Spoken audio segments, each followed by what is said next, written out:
Actually, that's the first time I've done that, but I'm going to do that again for sure. So first of all, I have to apologize for my slides. I really thought someone was going to dress them up a little bit. So, lesson learned. Growth mindset, always be getting better, including making better slides. My name is Alan Eagle. I am a consultant and an author. I am also a former coach here at the LEAD program. I was a coach for the Leading with Purpose and Humor class. Jennifer and Naomi's class. Anyone taking that one? All right, cool. Well, I coached that for several semesters. But today we're going to talk about learned excellence. That's the title of the book I recently published. I co-authored it.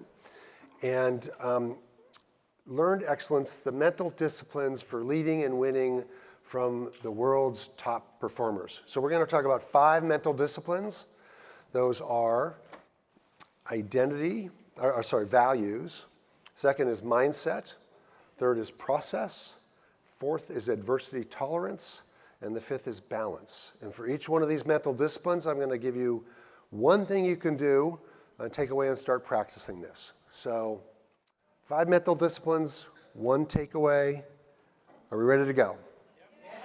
All right, good. I like that energy, that post-lunch energy. Very good. My job is to keep you awake and keep you off your phones. So we'll see if we can do that for 15 minutes. I'm going to start with 2 facts. The first one, excellence is not innate. It is 100% learned. So I want you to think of a favorite performer of yours, someone who you really admire and really respect. Could be Steph Curry. I like Steph Curry. Any Swifties out there? Taylor Swift? Yeah, a few of them. So here's one thing I can tell you for sure about that performer that you have in mind. They have excellent physical attributes, intellectual attributes, creative attributes. That is not what makes them elite.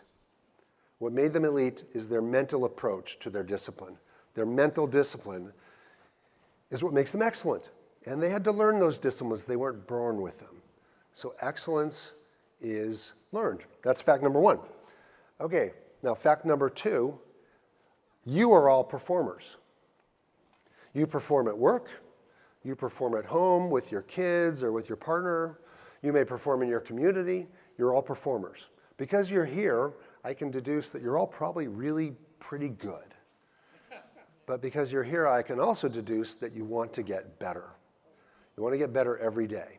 So you put those 2 facts together, excellence is learned, and you're all performers who want to be excellent. I think we can learn that. My co-author, Eric Potteratt, was the lead psychologist for the Navy SEALs for a decade, for 10 years. After he left the Navy, he worked for the LA Dodgers, and he worked with many other sports teams and military personnel, first responders. I've spent about 40 years here in Silicon Valley. I've worked for 5 startups. 2 of them succeeded. And I spent 16 years at Google. So between the 2 of us, we've observed tens of thousands of really excellent high performers. And in our book, we talk about how we observe some commonalities. All these high performers across different disciplines, different fields, have a few things in common.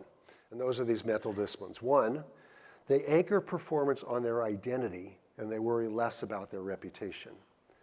2, they choose a mindset for every role in their lives, and then they practice that mindset. 3, they worry about process and not outcome.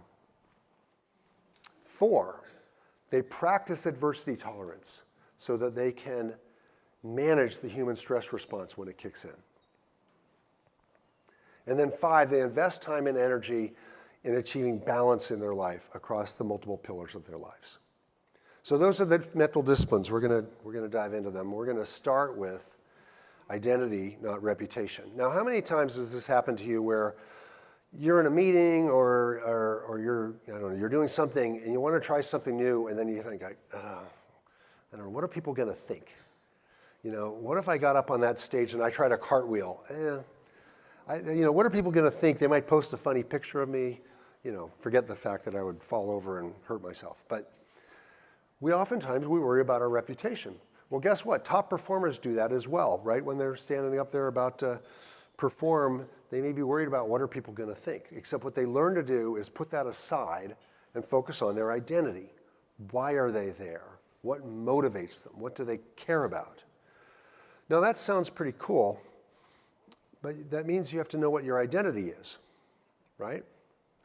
Now I'm kind of old, I've been around a long time, I've had a lot of experiences, and so I kind of know my identity. Sort of over the years I've kind of figured it out. You might call that wisdom that comes with age or experience or what have you. Now, but when I was in my 20s, if you'd asked me who I was, I probably would have, I would have said, sure, I know my identity, but did I really? What the best performers do is they accelerate that process of wisdom and understanding who they are. They accelerate it and they grasp their identity much earlier, and they're able to rely on that and think about that when times get tough. Now in our book, we have an exercise, and we call it the Values Credo. This is a way of really understanding your identity. The Values Credo is, let's start with a piece of paper, or okay, you can do it electronically, and write down 10 to 20 to 25 words that are your identity markers. These are the words that express your values, the things you care about, the things that motivate you. Write them down. Be expansive. And then over the next few weeks, as time goes by, notice which ones really have the most powerful impact on you. Take note of those, observe those. Maybe share them with someone who knows you really well. And by the end of the few weeks, you'll have a list of around 10 words that really describe what you care about, what motivates you, what energizes you. That's your values credo. That's your identity. So then, when you're making a big decision, when something doesn't go quite right, when you start to worry about your reputation, stop yourself and remind yourself, here's why I'm here. Here's why I do this. It's because of my identity. And the good news is, when you focus on your identity, your performance gets better, and your reputation gets better too. So it all kind of works out. Okay, so that's number one, values. Number two, mindset. Okay, now we've all heard about mindset. Anyone here you read the book about growth mindset or grit mindset? Anybody read the sloth mindset book? No, that's my next one. That's right, that's my next one. So we all want to have, a growth mindset or a grit mindset. But sometimes we default to kind of whatever we woke up with that day, our mindset that we have grown into. And the best performers know that you can actually choose your mindset and change your default. And not only for one role, but for all your roles. So you think about, okay, you have a role as you're a performer at work. That may be one mindset. You may be competitive, you may be demanding. But that same mindset may not work very well with your small children or your spouse. So you have different mindsets for different roles in your life. So let's say we want to be growth and gritty and put aside that sloth for a minute. How do you actually practice that? You can say, okay, I want to be a growth mindset, but how do you actually activate it? Well, in the book we talk about this thing we call it stay in the circle. Stay in the circle. When something is challenging you, when you have a setback, stay in the circle. Well, what's in the circle? What's in the circle are the things that you can control. What can you control? 3 things: your attitude, your effort, and your behavior. That's it. That's all you can control. So when you want to practice a mindset, usually because something's gone wrong, you've had a setback, you've had a failure, tell yourself, stay in the circle and focus on my attitude, my effort, and my behavior. And I'm going to activate my mindset through those 3 things. Okay, I'm going to give you an example. It may seem a little silly, but it's a good way to practice it. I want you to think of a food you do not like. Yeah, and all these people are like, I don't like that. So for me, it's baby bok choy. I don't know, something about it just, I don't know, is it a baby? I don't get it, I don't like it. So that's my mindset. I don't like it. Now maybe I want to change that mindset. Maybe I want a growth mindset. So how am I going to activate that growth mindset? Well, first my attitude. I'm going to change my attitude from I don't like it to, I haven't liked it before, but maybe I should try it in a new way. I'm going to change my effort from I'm not going to eat this stuff ever to I'm going to keep trying. And behavior is the most important one. I'm going to modify my behavior so that, okay, I tried it before at that Chinese restaurant and it was in a hoisin and a fish sauce, and I didn't really like that, to, okay, I'm going to modify my behavior. Next time I'm going to try it in a Thai restaurant and it's going to be, I don't know, lightly sauteed in olive oil, or I don't know. So now I've taken a mindset and I've practiced my new mindset by my attitude, my effort, and my behavior. And this may seem like a trivial example, but that's the way you activate your mindset, by trying it out on smaller things. You know, you can't find parking. I'm going to try a new mindset. I'm going to be zen with the fact I can't find, I don't know. You get my idea. You have multiple little setbacks, multiple little opportunities every day to activate, to practice your new mindset by staying in the circle. So that's mindset. Let's look at process. Focus on process, not outcome. Elite performers focus on changing their process and not worrying about the outcome. Now that's really hard to do.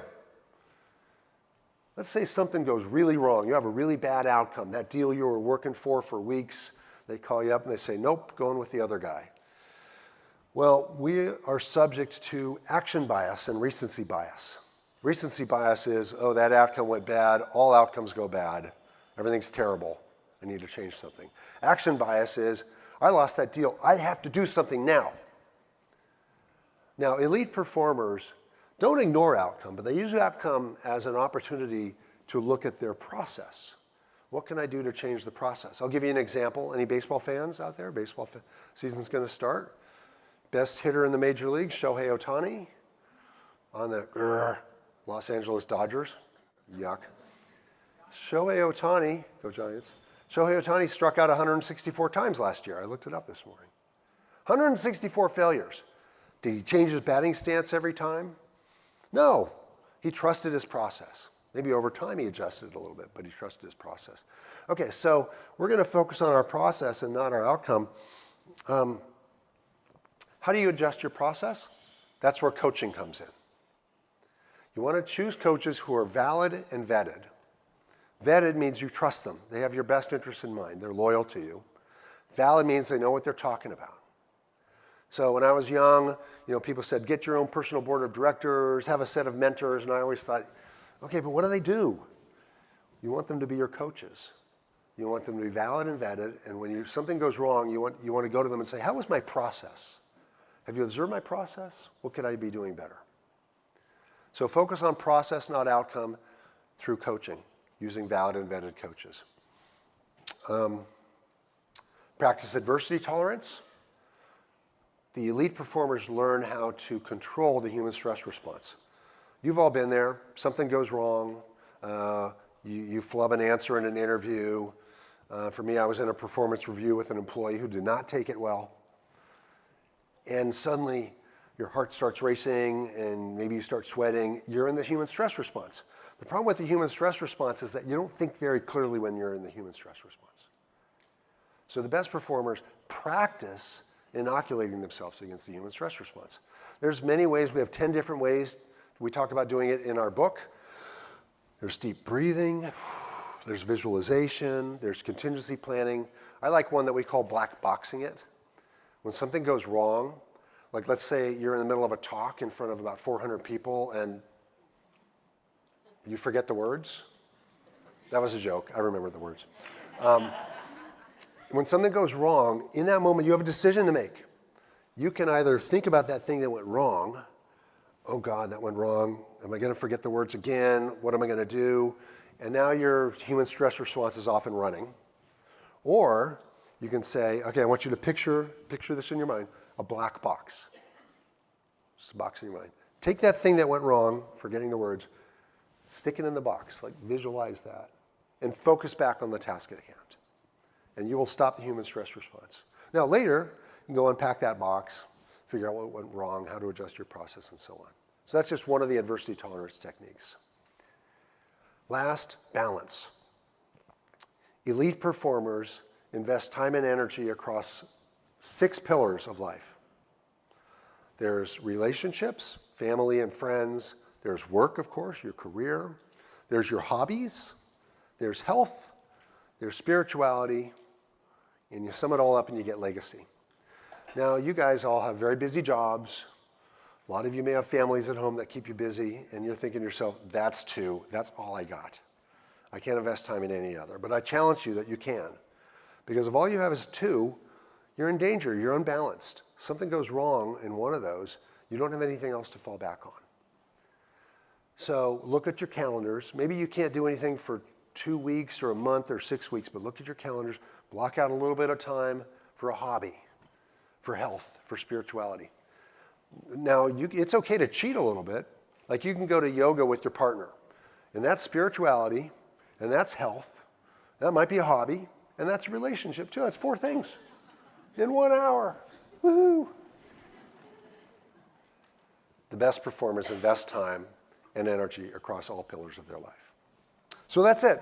5 mental disciplines to high performance. LearnedExcellence.com. Now, we talked about values. Focus on identity, not reputation. Mindset. Choose and practice the right mindset for every role. Process. Focus on process, not outcome. Adversity tolerance. Several techniques for practicing adversity tolerance so that you can manage the human stress response. And balance, investing time and energy to achieve balance in your life. That's 5 things, 5 ideas I gave you. Now, I'm just one speaker, 15 minutes on the first day of a conference where you're going to have a lot of ideas coming at you. You're going to have a lot of energy coming out of here. You're going to have a lot of things you're going to want to do. So I'm just going to ask of you to pick one of those things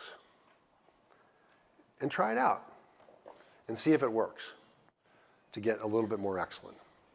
Thank you very much for the opportunity to be here today. I appreciate it.